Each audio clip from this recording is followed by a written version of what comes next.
When we met Connor in the first season of Young Justice, he was brash, he was bold, he was extremely confident, and he was exceedingly angry. In almost every single interaction with characters, even McGann, he was aggressive at the start. That was just his natural disposition. A lot of this comes from the idea that he is Superman's genetic match in his clone, somebody that is going to be able to fully take Superman's place one day, but having none of Superman's moral compass. Rather, he was just a blank slate that was going to be used by Lex Luthor to be a pseudo-Superman stand-in. It is through the first season that Connor has to find himself outside of just being Superman's clone.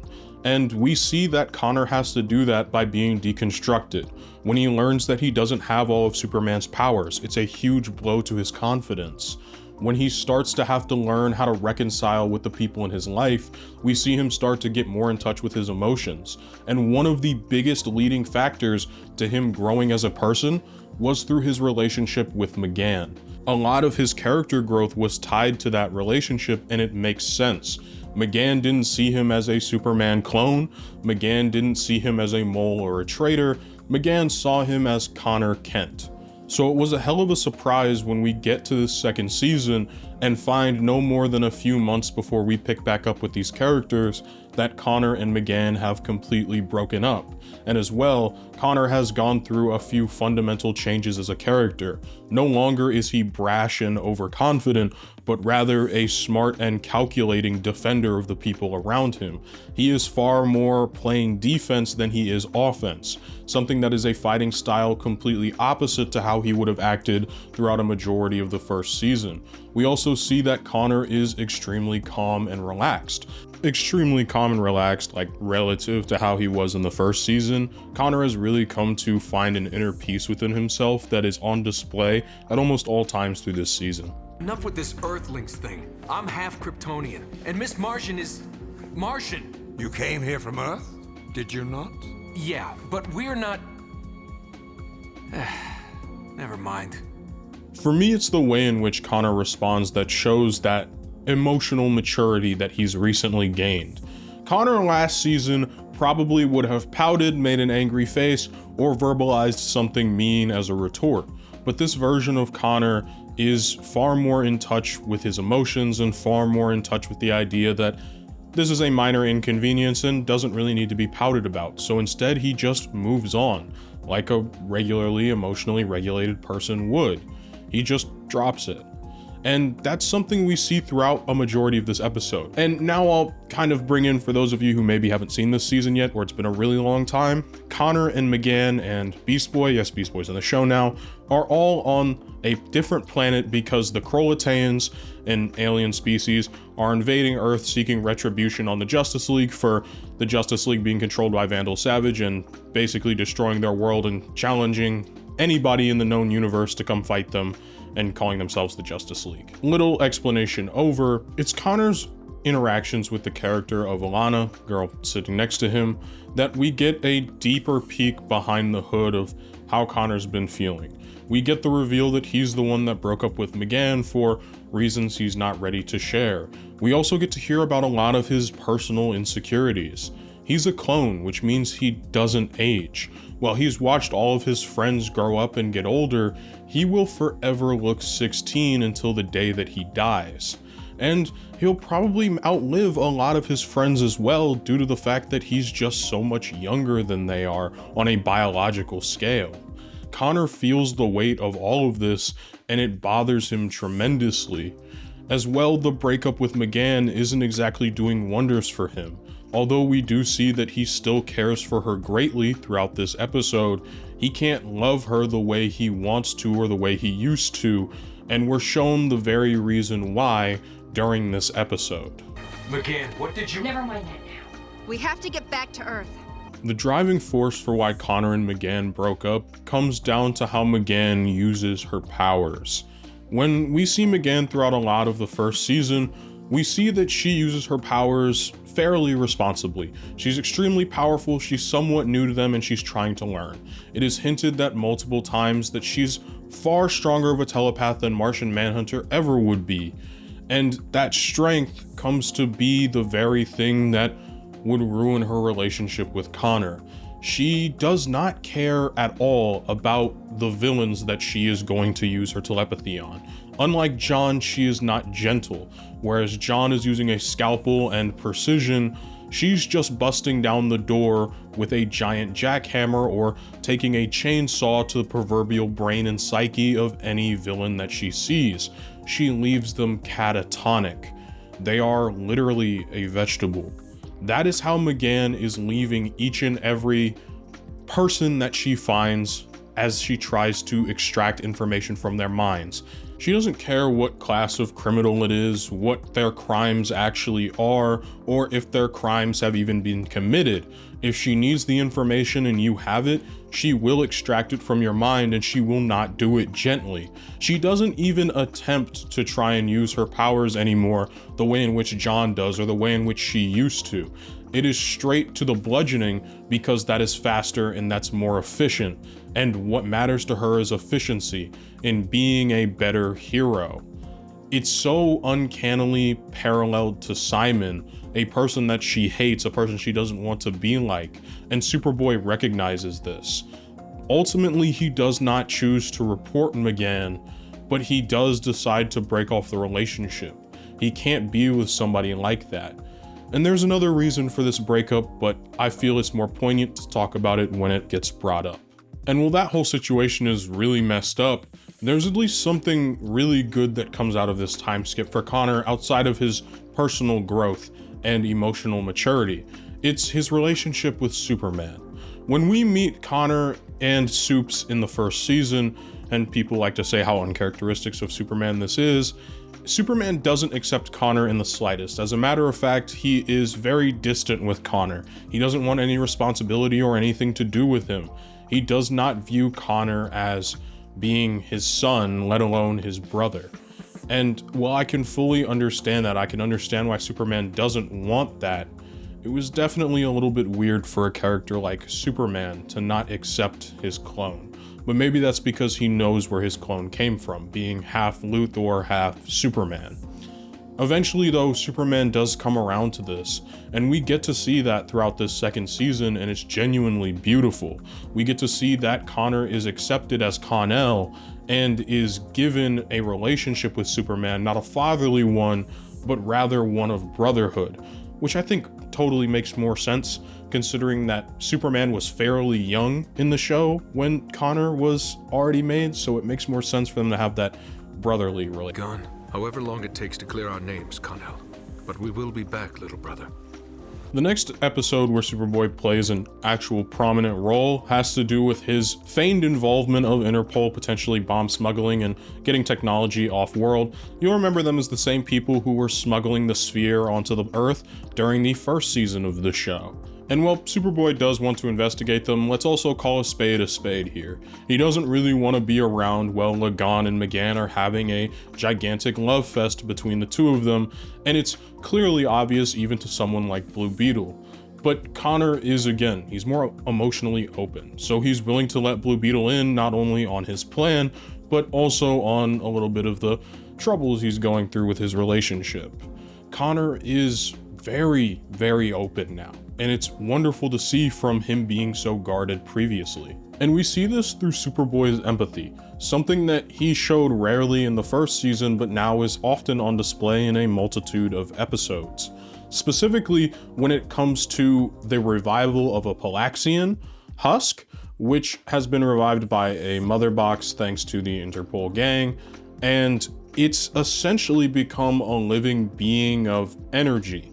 And unfortunately, in this living state, it's in nothing but constant pain. It is not the Phylaxian that it previously was, and it's also no longer the mother box, but it is something horrifyingly alive, and it wants its life to be over. Something that Superboy can really understand, especially because it was only alive to serve as a weapon. Something Superboy deeply understands. Power enough to destroy us, to end the pain, to be still again. I can relate.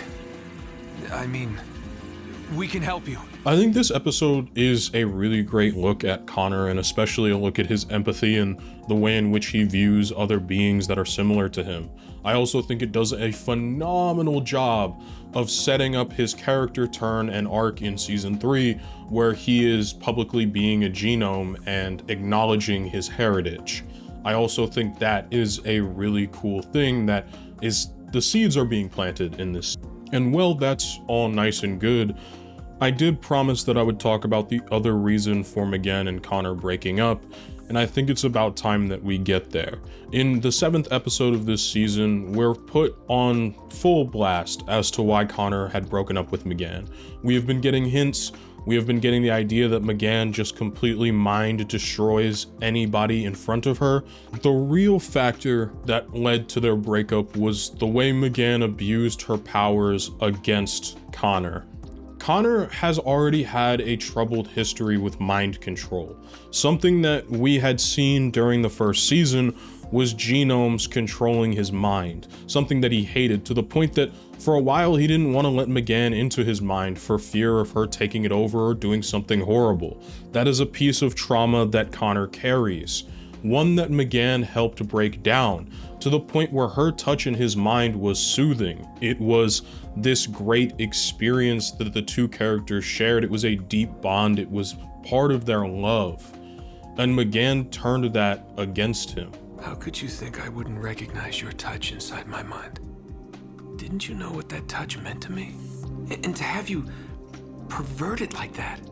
This is Connor being raw and vulnerable with her. You see, Megan had tried to go into his mind and get him to forget why he was upset with her, to get Connor to forget about the fact that she was going through and eviscerating people's minds for information. She tried to eliminate that forever from his mind, and Connor caught her doing it. That kind of level of broken trust isn't easily mended. That is horrible. That is abuse. Let's start there. That is genuinely abuse. Abuse against the person that you're supposed to love and care for. Connor was truly hoping that his love for her and the relationship that they had would be reason enough for Megan to stop doing what she was doing. And instead, he got returned with having the love that they had be corrupted in a very, very horrific way. I mean, this is a level of spousal abuse Hutta could only dream of being able to enact. This type of thing is just terrible. And to top it all off, Connor was quickly replaced with Gunn. Connor has always had this deep-seated insecurity of being replaced. And well, I will say this fully, Connor chose to break up with her, so it is not on Megan to any longer take his insecurities into paramount when choosing her next partner or how quickly she moves on. That does not detract from the fact that yes, it still genuinely hurts Connor that she replaced him so quickly, treated him as disposable as Cadmus and Lex Luthor had, or at least that's how he views it. Again, once the two are broken up, Megan is not beholden to having to cater to that specific portion of Connor's emotional need because they're not together anymore. But that does not stop the situation from being incredibly and extremely messed up on the part of Megan specifically, from not only the action she chooses to take against the villains, but the one she chose to take against somebody that she is supposed to care for deeply. This is horrible, and this is genuine abuse. And now is the time that I'll say, if you're facing any sort of domestic or spousal abuse at all, you're going to see in the description and on screen right now a helpline for you. Please get help. Do not stay in this situation. Leaving is the hardest thing you could possibly do, but it is going to be the best thing that you can do in this situation. I know I'm just some random guy in a basement making this video, but if you're taking anything away from this, do not stay with people like this, no matter how much they change or grow. This type of abuse happens and could happen to anyone, Doesn't matter what your gender is, doesn't matter what you look like, doesn't matter how things look in the public eye, it can be happening to anyone at any time. And I'm just urging you that if you are in a situation like this, please use the resources either on screen or down in the description below. It'll be the very first link. As well, that website will also teach you how to go somewhere to get rid of your internet browsing history in case that is something that the person that is abusing you will use to look at. Do not stay with them. They will not get better. And please, take care of yourselves. I don't have a great transition for this, so I'm just going to keep going with the video.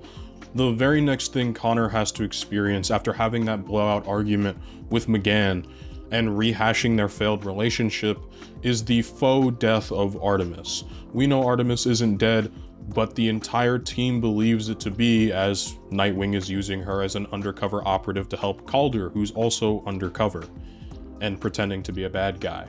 But in this situation, Connor just lost one of his closest friends, somebody that he was extraordinarily close to just by virtue of being one of the original team members. This is his friend, and now he has to shoulder that loss. And to make it all even worse, the one person that he would usually confide in and would usually have when he lost team members and friends and members of the league was McGann, and he no longer has her, not in that way. And that's something we see on him clearly, but at least Mal is there, and Mal is there to just be the GOAT. So thank you, Mal. Thank you. And outside of that, in a few days, Connor has to celebrate his birthday. The first birthday without McGann, somebody who had always thrown him parties, and as much as he liked to pretend he hated them, he loved them because it made McGann happy. And I think the reason McGann threw these parties was because she knew his birthday is painful. It is genuinely painful for him, because it's a reminder that he doesn't age, not like everyone else. Wendy brings this up as a compliment, but he sees it as a detriment. Again, he'll be 16 forever. He's not big on change. He still wears the Superman shirt. He's still Connor Kent. And as much as he likes being himself, he doesn't like his birthdays very much. I can relate to. And I think part of it is out of his own little bit of self-hatred. He isn't Superman's clone. He'll never be what he was designed to be. And his birthday is just a reminder of the weapon he was supposed to be. I can very much understand that. I can understand not liking your birthday. I'm not very fond of my birthday particularly. I upload a video on my birthday every year because I just want to work. I am not particularly fond of my birthdays, and part of that is a little bit of self-hate. And that's just me being honest.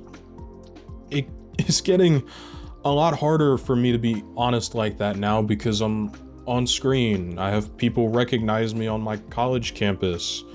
My family watches these videos, and so now they get to hear things like this. But part of the reason I do this is because I want to present myself as me. This is the real things I deal with. These are the real videos I make. And I just want you all to see an authentic version of myself. And the day I stop doing that is the day I should probably stop making these kinds of videos. Because at the end of the day, my love for these comic book characters and a lot of your guys' love for these characters comes down to seeing bits and pieces of yourself, whether it's the best or the worst in these characters. Okay, sappy stuff on my end over. Let's get back to why Connor is such a sad boy. And that also comes from the fact that nobody remembered his birthday this year. And even though I don't like my birthdays and he doesn't like his either, it's a whole nother thing entirely when everybody just forgets it. So, any parties this year? No. This year, you're the only one who remembered. Wendy being the only character to remember Superboy's birthday, okay, it's a little jarring for me because we clearly see later just how close Pa Kent and Ma Kent are to Connor. Like, very close. They're very much loving of him and accepting of him being one of their boys and their sons. So it's very weird that he's just not getting anything from them on his birthday. I also find it a little bit strange that, like, I get why Superman's not sending anything because, you know, he's off in space clearing the Justice League's name. Completely makes sense. I don't expect Lois to send anything, but even his teammates on the team, I know he doesn't talk about his birthday much, but you'd think Wally would, but nothing is so sad. And to top it all off, Connor has to lose the only home that he has ever had, and this is all taking place in the span of like a week or two. Connor has to lose his home, because that's the play Nightwing needed to make in order to make Aqualad look more legit and to pass off information to Nightwing. It required the blowing up of a cave. It was nothing more than an asset. But for Connor, that was his home. It was the only home he had ever known, and now it is completely gone. And despite all of these things happening in such a short space of time, Connor is fairly calm. He is keeping his emotions in check, and he is being rational. He is being a good leader for everyone around him. He is being strong for everyone else. As I affectionately nicknamed him as a kid, Crash Out Connor doesn't exist anymore, at least 99.9% of the time. And even in this high stress situation, he's still trying his best to be like the man he was supposed to replace in Superman. And I think the idea of taking what he was supposed to be in Superman, and instead of having him be a replacement, but be a beacon alongside Supes, and to have him take on some of the characteristics of Superman in the positive light, to understand what the powers mean and what the powers can do to help others, is such a beautiful arc for his character. And it sucks that a lot of it happened off screen, but it is such a joy to see on screen. And as you've been seeing on screen, mostly the following episode, which doesn't have a lot to do with Connor, but mostly with McGann and her realizing that Calder is not evil and Artemis is alive, and she just mind broke one of her closest friends for revenge. And the episode wasn't really that important to Connor, but the two characters are so intertwined I have to mention it. And I also needed some filler footage because I forgot to record myself for that big long talk. All of this sets up the following episode, where we see the team now lives in the basement of the Hall of Justice, and it's not exactly very private for the one girl that lives there. Yeah, this is accommodations are accommodations, I guess. But either way, the team is unfortunately having to meet with literally, I don't know how else to describe this man other than a one-eyed shark that just so happens to be able to say a word to paralyze you, and he wants to beat up on the strongest members of the Justice League. But since the Justice League aren't there, then he has to beat up on the team. And this episode isn't really that important other than that it's very fun, just for saying that Connor figures out that something is wrong with McGann because she straight up refuses to use her telepathy. I'll talk more about McGann when I do her video, eventually. No promises on a timeline. You leave Mal up there alone. Get your Martian mind in the game. Nothing I've thrown at the alien telekinetically has had any effect, and I can't attack him psychically. I just can't. Then don't. But do something. And at the end of the episode, Connor makes it very clear that he needs to talk to McGann to figure out why she's acting the way she is, and to understand why she unfortunately has finally figured out, unfortunately because it took her this long to figure out, that destroying these characters' minds are a terrible, terrible idea and extremely unethical. And while Connor does do that, I should also put some fault on him for once. When he realized what McGann was doing and how wrong it was, he should have reported her immediately. It could have avoided an entire situation like this. I put a ton of blame on Nightwing in my video on him and how he was written this season, and I did that on purpose. And so now it's time to play devil's advocate this time and to genuinely put some blame onto Connor. Had he actively spoken up and told people about what McGann was doing, and instead of holding on to that secret, had he, gone out of his way to make things right with the team, Calder might not have gotten his mind completely destroyed. Nightwing would have been made aware of this, and maybe he would have brought McGann in on the plan. these are things, these small little decisions that seem innocuous create this big butterfly ripple effect, and we see that in the show. But it is worth noting though that when Nightwing does finally tell the truth, Connor has his back. Nightwing's our leader. We put our trust in him. I'm sure he didn't keep this from us, from all of us, without having his reasons. At least in front of the rest of the team, to preserve the image of Nightwing as a leader. But Connor is pissed, and for one of the few times this season, we see him genuinely be angry and crash out. And it's completely justified. I'm just gonna start there. And Connor is clearly upset with Nightwing. That's gotta be why Artemis grabbed her, to try and save Kaldor's broken mind. But McGann doesn't know how to do that. So Manta may just kill her and kill Tigress if she blows her cover trying to save her. Again, I know completely why Connor lied. It made sense. That's the woman he loves. But him keeping that secret also put his friend at risk, and he's got to take some personal responsibility for that. I know I shift a lot of the blame to Nightwing in his video, but that's just because I'm looking at it from his point of view. Now it's time to, share the blame a little, because I'm looking at it from Connor's point of view. And that's kind of it for a little bit.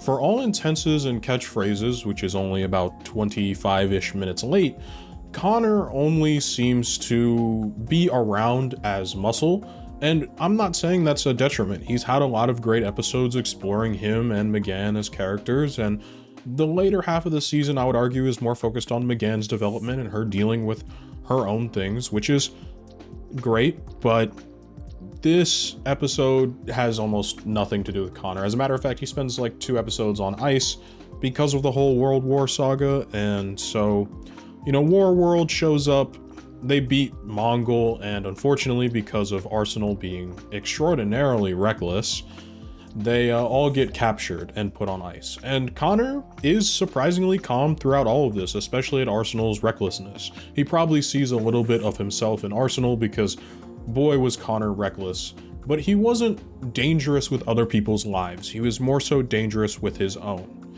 And of course, I just think it's great that Connor doesn't really seem to take it too hard, considering Arsenal got him captured, and that's one of the things Connor really doesn't like being. It's also heavily implied by this point that Connor and Wendy are in a relationship together, or potentially seeking a relationship. I'll give my thoughts on this and his and McGann's relationship at the end of the video, so let's just keep it pushing. Because the next actual significant moment of character growth and or development comes at the very, very end of the season. That being during the summit. And that has absolutely nothing to do with Connor, kind of. For the most part, in the first part of the finale, they don't do anything. They're just kind of there to be Muscle. A lot of other plot lines are being tied up, and it's perfectly fine. It is actually in the second episode where they have found evidence that the Justice League is innocent, that McGann and Connor play a much larger role. Both characters go off into space to help try and clear the Justice League's name and to prevent them from going to space prison for a long, long time.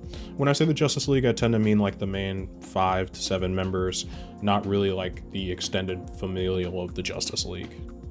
And it was during that time and at that trial that we find out that no, Connor's not dating Wendy, and he still very much loves McGann. As well, it is stated poignantly and clearly, McGann broke up with Gunn so that she could hopefully be with Connor. When Connor and McGann had that talk, probably about 10 minutes ago in this video, in which Connor had come to her as she was hanging out in John's apartment, we're not privy to what that conversation had in store for us, but it is pretty clear that the two hashed out their differences because they are not only working closely together on curing the Justice League's name, but also they clearly still want each other. I just want you to know I'm sorry about everything. What went wrong with our relationship was all my fault. And I know it's too late now. I know you're dating Wendy Harris. Me and Wendy? Dating? No. Believe it or not, she started dating Marvin. He's a little scared of messing it up, and she's a little scared he's right, so I've been, I don't know, buffer? A buffer? That's great. I mean, that's so nice of you. I don't like this in the slightest. And let me come out by saying that McGann in the first season is one of my favorite characters in like comic book adaptation history, period. I saw so much of myself in that character, so much of the growth I had as a person I felt was reflected in her as well. And so I loved her. And I always knew at the back of my mind that this was coming, right? Because I remember the show. And I guess when I was younger, you don't really understand the implications of what McGann tried to do to Connor. And I guess you don't really understand, maybe the writers didn't understand the implication of what mind erasing your partner really means in this scenario. Because the way it reads, it's as though Connor is just happily getting back with his abuser because she learned a lesson and is going to change for the better. That is not a healthy precedent to set or a good one. I don't remember much about the third season of the show. Maybe they do something to address this more, or it gets like soft retconned, because this just seems horrible. Maybe I'm blowing this out of proportion. But if it had just been that McGann was mind wiping villains and, you know, bludgeoning them and putting them in catatonic states, I can fully see how Connor can go back to her after she's learned her lesson, resolved to being a better hero and to being a better person. But when you dissolve that trust by intentionally manipulating your partner's mind, to me that just screams abuse. And there's a reason I titled this video that Connor deserved better, because at the end of the season, we see that he just ends up getting back with his abuser. And I know that she doesn't do it going forward. I know she doesn't repeat the pattern, but what kind of precedent does that set, especially when you show it to a bunch of young kids? And while I'm all for McGann continuing to be a better character moving forward, I don't think the two should have gotten back together at all. I just don't. As much as I loved their relationship in the first season, and from what I remember of the fourth season, their relationship was great, and I remember them getting married in the third season. I also think their relationship was pretty cool there. I just don't see how it works when you do something so drastic like this with McGann. You almost take it to a point where she can't be redeemed, at least in that relationship. Either way, I'm not a huge fan of the ending. I think Connor deserved a whole lot better, but as far as what we got from him character-wise in this second season, it was beautiful. Like, to see his character come full circle into being close with Superman, into being happy, into being emotionally regulated, into being able to express his feelings freely to other people on the team, and to not just respond with pure frustration because he didn't know how to express his emotions.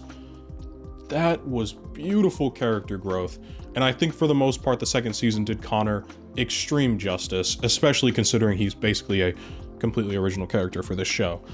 But the relationship does not sit well with me at all, and I'll just continue to pretend that it got retconned. It's the exact same thing I do when I read a terrible comic book run. Well, anyways, thank you all so much for watching. I appreciate it, and you all have an absolutely fantastic day.